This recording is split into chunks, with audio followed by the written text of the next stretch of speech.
んにちは。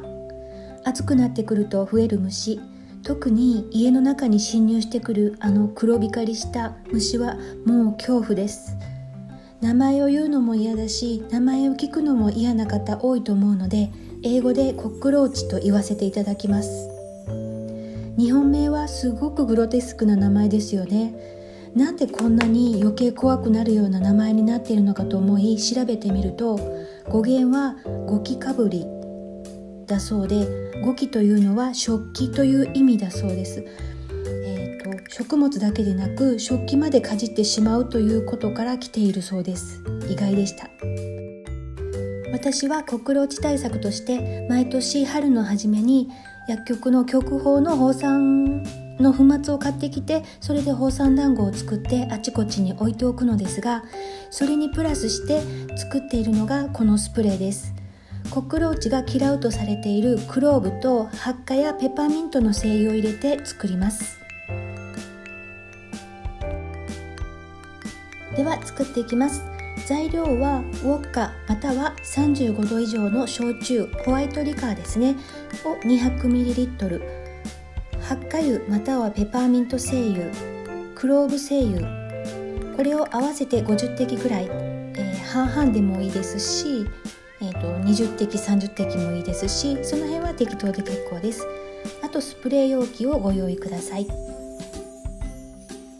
作り方は簡単です。ホワイトリカーまたはウォッカの中に精油を入れていきます。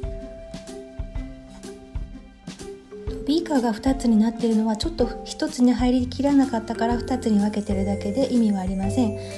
直接スプレー容器に入れていっても大丈夫です。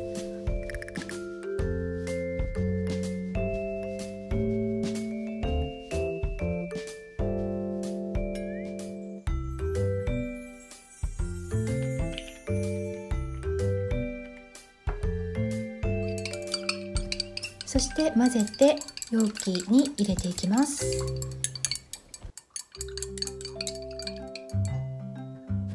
この容器はもともとキッチンアルコールスプレーが入っていた容器です。プラスチックの容器によってはアルコールがダメなものがありますので、アルコールが大丈夫なものとか、あと瓶とかのスプレー容器を使ってください。でもアルコール度数40度ぐらいなのでだいたい大丈夫だとは思います。蓋をしてよく振ったら出来上がりです。なお今回使用したクローブ精油は精油の中でも特に皮膚刺激が強いので、